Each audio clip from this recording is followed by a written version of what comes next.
Good evening everyone. Our current affairs যেটো class হয় সেটো আমাৰ বেসিক্যালি আমাৰ এপ বিদ্যা কোচিং কিতাপৰ হয় ঠিক আছে সো মই ভাবিছো আমি ইউটিউবতো এটা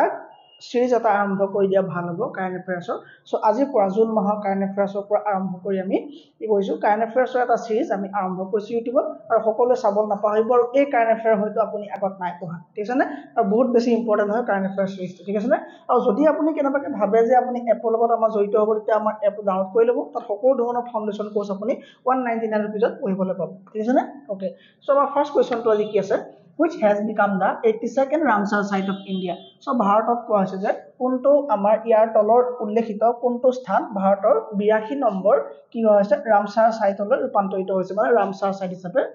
ডিক্লেয়াৰ কৰা হৈছে সো প্ৰথমে জানিব লাগিব যে ৰামসাৰ সাইট বুলি কাক কয় হয়নে সো ৰামসাৰ সাইট কি হয় তোমাৰ 1971 ইৰাণত কি হৈছিল তোমাৰ এখন সন্মিলন হৈছিল ক'ত ইৰাণত এখন ইৰাণত তোমাৰ এখন সন্মিলন হৈছিল যিখনক কোৱা হয় তোমাৰ ৰামসাৰ কনভেনশন হয়নে ৰামসাৰ কনভেনশন এই ৰামসাৰ সন্মিলন বা কনভেনশন এই ৰামসাৰ সন্মিলনৰ পৰা এটো কেতিয়া হৈছিল তোমাৰ 2 ফেব্ৰুৱাৰী মানে 2 ফেব্ৰুৱাৰী 1971 2 ফেব্ৰুৱাৰী 1971 তাৰ মানে কি তোমাৰ এই দিনটোত কি কৰিছিল তোমাৰ ওয়েটল্যান্ড বিলাক আমাৰ যে আৰ্দ্ৰভূমি আছে ন যিবোৰ আমাৰ আৰ্দ্ৰভূমি আছে এই আৰ্দ্ৰভূমি বিলাক সংৰক্ষণৰ কাৰণে আৰ্দ্ৰভূমি মানে কি মানে বুজি পাইছা না যিবোৰ জায়গা 12 মাহে কি থাকে তোমাৰ পানী থাকে আৰু মাটি পানী মানে পুকা নিচিনা যিবোৰ জায়গা হয়নে আৰ্দ্ৰভূমি বুলি কয় যাক তোমাৰ ওয়েটল্যান্ড বুলি কম এই ওয়েট মানে কি তোমাৰ তিতা আৰু ল্যান্ড মানে মাটি বুজিছনে সো যিবোৰ জেকা মাটি আছিল সেই জেকা মাটি বিলাকৰ সংৰক্ষণৰ কাৰণে এই ইৰাণত এখন সন্মিলন অনুষ্ঠিত কৰা হৈছিল 2 ফেব্ৰুৱাৰী 1971 ৰ দিনা আৰু সেই দিনাৰ পৰা কি কৰা হয় তোমাৰ এই যিবিলাক মানে ধ্বংস হৈ যাব ধৰা যিবিলাক নাইকিয়া হৈ যাব ধৰা যিবিলাক ৰামসাৰ সাইট হ'ব তাৰ মানে যিবিলাক আৰ্দ্ৰভূমি হ'ব সেই আৰ্দ্ৰভূমিবিলাক সংৰক্ষণ কৰা হ'ব বুজিছনে সো ভাৰতত 80খন আছিল কিন্তু বিহাৰৰ দুখন লগলগাৰ পাছত কি হ'ল তোমাৰ 82খন হৈ গ'ল ঠিকছনে সো 2 ফেব্ৰুৱাৰী দিনটো আমি ওয়েটল্যান্ড ডে হিচাপে সেলিব্ৰেট কৰো ঠিকছনে এই 2 ফেব্ৰুৱাৰী দিনটো আমি এজ এ ওয়েটল্যান্ড ডে হিচাপে আমি সেলিব্ৰেট কৰো 2 ফেব্ৰুৱাৰী দিনটো ঠিকছনে সো এই দিনটোৰ পৰা আমাৰ কি হ'ল তোমাৰ ৰামসাৰ সাইট হিচাপে চিনাক্ত হ'ল সো এই অপচন বিলাকৰ ভিতৰত তোমাৰ শুদ্ধ হ'ব নাকাতি যেটো বাৰ্ড সেঞ্চুৰী আছে এখন তোমাৰ বিহাৰত আছে এই নাকাতি এই বিহাৰৰ বাৰ্ড সেঞ্চুৰীখন তোমাৰ 82nd কি হ'ল তোমাৰ ৰামসাৰ সাইট হিচাপে ডিক্লেয়াৰ হ'ল এখন 82nd ৰামসাৰ সাইট হিচাপে তোমাৰ কি হ'ল ডিক্লেয়াৰ হ'ল সো 81 খন কি হ'ব তোমাৰ নাগী বাৰ্ড সেঞ্চুৰী 81 খন কি হ'ব তোমাৰ নাগী বাং সেঞ্চুৰী এখন তোমাৰ বিহাৰতে আছে সো এখন তোমাৰ 81 ওকে এখন 81 মানে 81st বাৰ্ড সেঞ্চুৰী বা এখন কি হয় তোমাৰ ৰামসাৰ সাইট 81 নম্বৰ ৰামসাৰ সাইট হ'ব ঠিকছনে এখিলে দিদা পনে সো গোটে ওয়াৰ্ল্ডৰ সবতকে বেছি ৰামসাৰ সাইট কোন আছে গম পোৱা ইউকেত আছে 175 খন মেক্সিকোত আছে 144 খন আৰু তোমাৰ ইন্ডিয়া চাইনা কিমান আছে সো সবতকে বেছি কোন আছে তোমাৰ ইউকেত কিমান আছে কলো 175 খন ইউকে ইউনাইটেড কিংডমত তোমাৰ 175 খন আছে ৰামসাৰ মানে ৰামসাৰ সাইট আৰু তোমাৰ China and India and China এই দুইখনতে তোমাৰ সমান আছে 82 এই দুইখনতে কিমান আছে তোমাৰ 82 আৰু মেক্সিকোত কিমান আছে 144 মেক্সিকোত কিমান আছে 144 মেক্সিকোত আছে তোমাৰ 144 খন কি ৰামসাৰ সাইট আছে সো এতিয়া ৰিসেন্টলি আমাৰ এড হোৱা ৰামসাৰ সাইটখনৰ নাম গম পালে কি হয় তোমাৰ নাকাতি বাৰ্ড সেঞ্চুৰী ঠিক আছে নে একেলগে আৰু আমাৰ ভাৰতৰ বুলি ক'লে কি হ'ব তোমাৰ ভাৰতৰ আটাইতকৈ বেছি কোনখন ৰাজ্যত আছে গম পোৱা ভাৰতৰ আটাইতকৈ বেছি তোমাৰ তামিলনাডুত আছে সো ভাৰতৰ আটাইতকৈ বেছি ৰামসাৰ সাইট কোন আছে তোমাৰ তামিলনাডুত আছে ওকে তামিলনাডুত কিমান আছে তোমাৰ 16 খন আছে তামিলনাডুত তোমাৰ 16 খন আছে আৰু উত্তৰ প্ৰদেশত কিমান আছে উত্তৰ প্ৰদেশত তোমাৰ 10 খন আছে উত্তৰ প্ৰদেশত 10 খন কি আছে তোমাৰ ৰামসাৰ সাইট আছে ঠিকছনে আৰু সৰু বুলি ক'লে ডাঙৰ বুলি ক'লে দুখন আছে ডাঙৰখন আমাৰ কি হ'ব ডাঙৰ ৰামসাৰ সাইট কি হ'ব তোমাৰ লাৰ্জ ৰামসাৰ সাইট ভাৰতৰ লাৰ্জ হ'ব তোমাৰ পশ্চিম বেংগলত আছে নামটো কি তোমাৰ সুন্দৰবন হয়নে সুন্দৰবন ৰামসাৰ সাইট আৰু একেবাৰে সৰু বুলি ক'লে কি হ'ব তোমাৰ হিমাচল প্ৰদেশত আছে সৰুখন যিখন স্মল হ'ব স্মল হ'ব তোমাৰ হিমাচল প্ৰদেশত আছে নামটো কি তোমাৰ ৰেণুকা ঠিক আছে নে সো এইটা আমাৰ বেসিক ইনফৰমেশন আছিলে এবাউট আমাৰ ৰামসাৰ সাইট ঠিক আছে নে সো সেকেন্ড কোৱেশ্চনলৈ আমি যাব পাৰো নে এতিয়া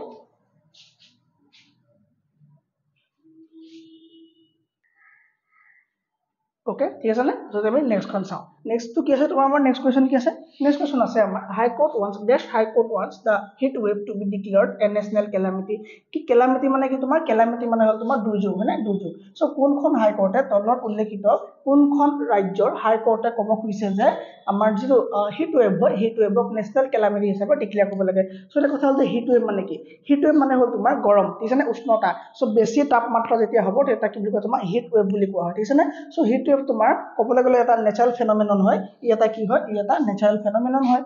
হিট ৱেভটো কি হয় তোমাৰ নেচাৰেল ফেনোমেনন ফেনোমেনন মানে কি তোমাৰ পৰিঘটনা নেচাৰেল ফেনোমেনন হয় ঠিক আছে যদি তোমাৰ প্লেন এৰিয়া ঠিক আছে যদি তোমাৰ প্লেন এৰিয়াত তোমাৰ যদি টেম্পাৰেচাৰ যদি তোমাৰ 40 ডিগ্ৰী হয় আৰু তুমি হিট ৱেভক তুমি লু বুলি ক'ব পাৰা লু ঠিক আছে যি আমাৰ যেটো গৰম বতাহ বলে ন সেই গৰম বতাহটোক আমি লু বুলি কওঁ হয়নে সো প্লেন এৰিয়াত যদি 40 ডিগ্ৰীতকৈ বেছি তাপমাত্ৰা হয় তেতিয়া লু চলে ঠিক আছে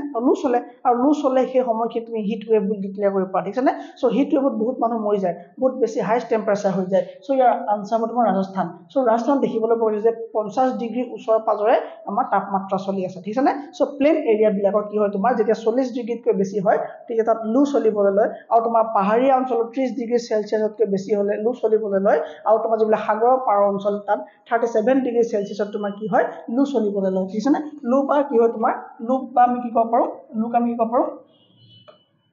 কি কৈছিলো মই তোমাৰ হিট ৱেভ ঠিক আছে সো তোমাৰ যে প্লেন এৰিয়া হ'ব ন প্লেন এৰিয়াত কি হ'ব প্লেন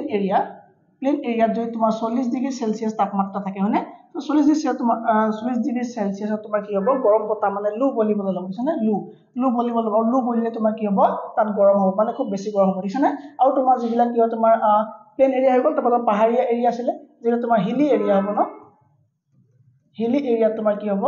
হিলি এৰিয়াত তোমাৰ কিমান লাগিব 30 ডিগ্ৰী সেলসিয়াছ ঠিক আছে তাত তোমাৰ কি হ'ব তোমাৰ লু বলিবলৈ ল'ব লু ফ্লো কৰিব আৰু তোমাৰ যিবিলাক মানে কোষ্টেল এৰিয়া আছে ন কোষ্টেল মানে কি সাগৰৰ পাৰৰ যিবোৰ অঞ্চল সেইবিলাক তোমাৰ কোষ্টেল বুলি কয় মানে কোষ্টেল এৰিয়া বিলাকত কি হ'ব কোষ্টেল এৰিয়াত তোমাৰ কিমান লাগিব 36 ডিগ্ৰী সেলসিয়াছত যেতিয়া বতাহ বলিব মানে উষ্ণতা বৃদ্ধি পাব মানে টেম্পাৰেচাৰ হ'ব ন তেতিয়া এই লু বলিব আৰু এই লু বলিলে কি হয় তোমাৰ বহুত গৰম পোৱা যায় সো ৰাজস্থানত তোমাৰ এই গিদিনত তোমাৰ জয়পুৰ ফালে কি হৈছে বহুত গৰম মানে 50 ডিগ্ৰী ওচৰ পাজৰ কি হৈছে তোমাৰ 50 ডিগ্ৰী ওচৰ পাজৰ সেলসিয়াছত গৰম পৰি গৈছে গৰমত তাত বহুত মানুহ ইতিমধ্যে মৃত্যু হোৱা খবৰ পোৱা গৈছে ঠিক আছে সো কি হয় তোমাৰ তেওঁলোকৰ ৰাজস্থানৰ হাইকোৰ্টে ক'ব খুজিছে যে ইয়াত এই হিট ৱেভক যিটো গৰম ন এই লুটো এই গৰম বতাহটো কি বুলি কোৱা হৈছে যে নেশনেল কেলামিটি মানে ৰাষ্ট্ৰীয় দুৰ্যোগ হিচাপে ঘোষণা কৰিব লাগে বুলি হাইকোৰ্টে এইটো পৰামৰ্শ দিছে ঠিক আছে একেলগে কাৰোবাৰ কিবা ডাউট আছে একেলগে বুজি পাইছা ঠিক আছে ওকে আমি নেক্সট কোৱেশ্চন চাওঁ ঠিক আছে কি আছে যে ডেশ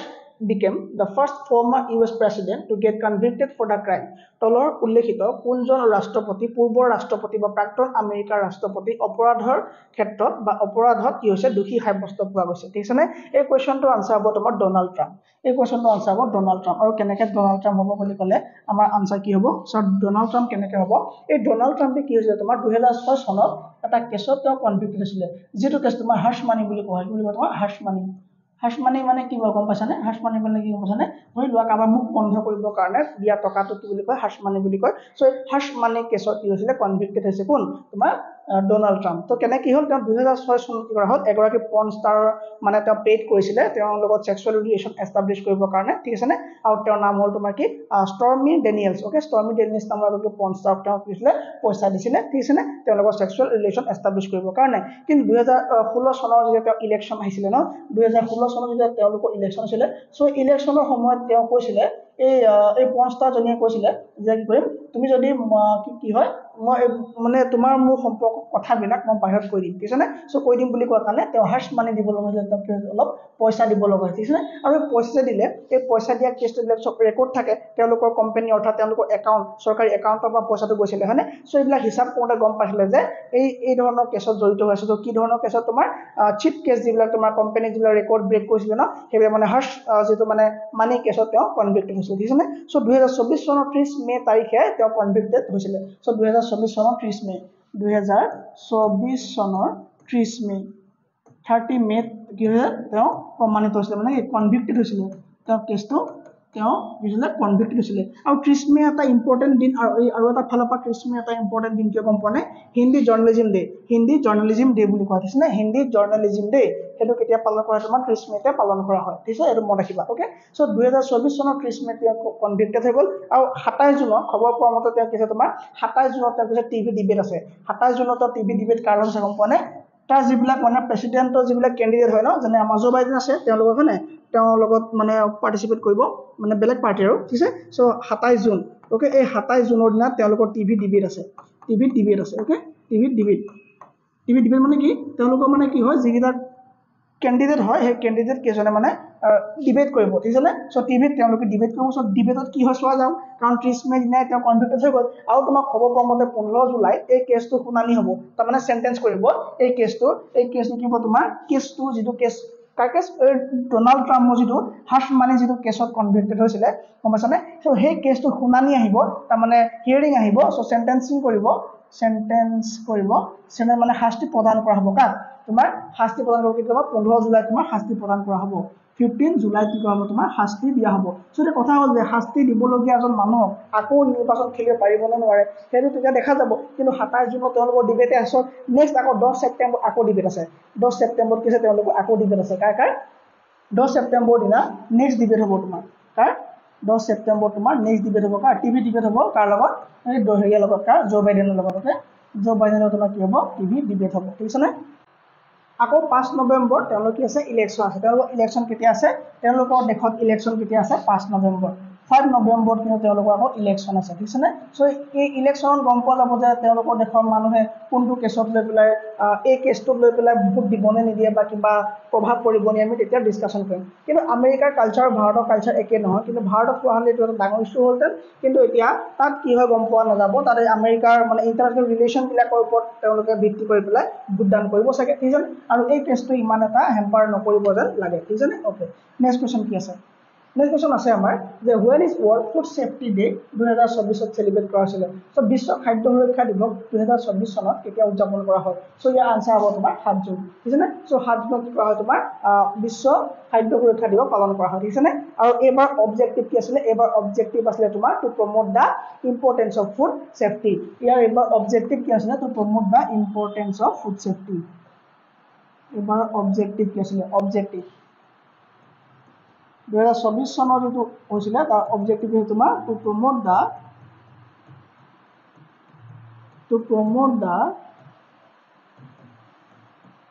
importance of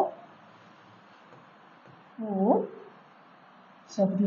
এইটো তেওঁলোক কি আছিল এবাৰ অবজেক্টিভ আছিল আৰু এবাৰ থিম কি আছিল গম পোৱা নে ইয়াৰ থিম আছিল তোমাৰ প্ৰিপেয়াৰ ফৰ দা আনএক্সপেক্টেড কি তোমাৰ থিম হয় তো থিমটো কি আছিল তোমাৰ prepare for the unexpected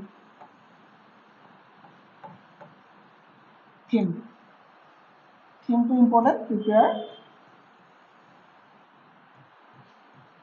for the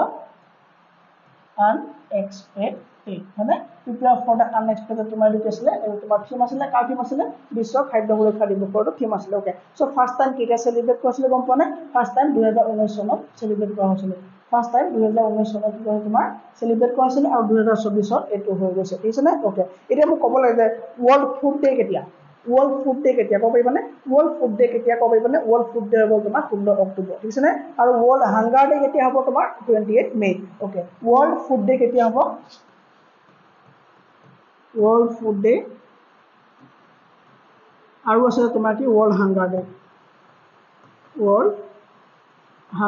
Day মানে ভোক দিৱস মানে World Hunger Day World Food দিৱস তোমাৰ হ'ব তোমাৰ 16 অক্টোবৰ আৰু তোমাৰ কি হ'ব এটো 16 অক্টোবৰ আৰু এটো হ'ব তোমাৰ কি 28 মে আৰু এটো হ'ব তোমাৰ 28 মে এইটা ডেট আমি মনত ৰাখিব লাগিব ঠিক আছে আমি এটা এমসিকিউ চালে নহব আমি এমসিকিউ ৰিলেটেড গোটেই এটা এমসিকিউ আমি চাই গলেহে আমাৰ কামত আহিব সো মই এই এমসিকিউ টো বনোৱাটোৰ নামত হে ঠিক আছে না মই এনেকৈ অকল থিওৰি ক্লাছ খিনি কৰি ভাল পাওঁ মই এনেকৈ পিডিএফ বনাই পেলাই ক্লাছ কৰি মই কোনো ইন্টাৰেস্টেড নহয় ঠিক আছে এতিয়া কোৱা নেশনেল সেফটি ডে কেতিয়া National Safety Day কেতিয়া National Safety Day তোমাৰ সেলিব্ৰেট কৰা তোমাৰ 4 মাৰ্চ ঠিক আছে National Safety Day ৰাষ্ট্ৰীয় সুৰক্ষা দিৱস 4 মাৰ্চ মনত ৰাখিবা National Safety Day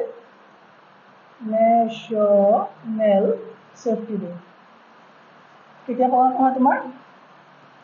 4 মাৰ্চ হয়নে নেক্সট সেফটি কেতিয়া পালন কৰা তোমাৰ 4 মাৰ্চত তোমাৰ কি হয় পালন কৰা হয় ঠিক আছে নে এতিয়ালৈকে একো বিদা পোৱা নাই নহয় ওকে সো নেক্সট কি আছে আমাৰ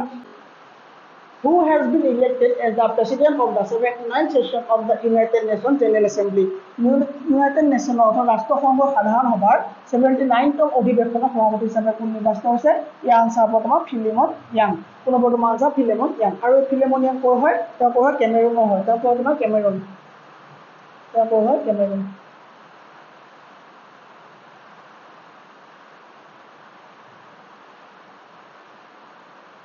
কেমেৰুন হয় দিছে না সো ইউনাইটেড নেশনছ জেনাৰেল এসেম্বলি থাকে সেই জেনাৰেল এসেম্বলি কি হয় তোমাৰ সেক্ৰেটাৰী হিচাপে বা কি হয় আপোনাৰ সাধাৰণ সভাৰ সভাপতি হিচাপে নিৰ্বাচন হৈছে কিন্তু ইউনাইটেড নেশনৰ তোমাৰ সেক্ৰেটাৰী জেনাৰেল কোন হ'ব তোমাৰ এন্টনিও গুটেৰেছ মানে ইয়াৰ সেক্ৰেটাৰী জেনাৰেল কোন হ'ব তোমাৰ এন্টনিও গুটেৰেছ হ'ব ঠিক আছে না একেলগে বুজি পাইছা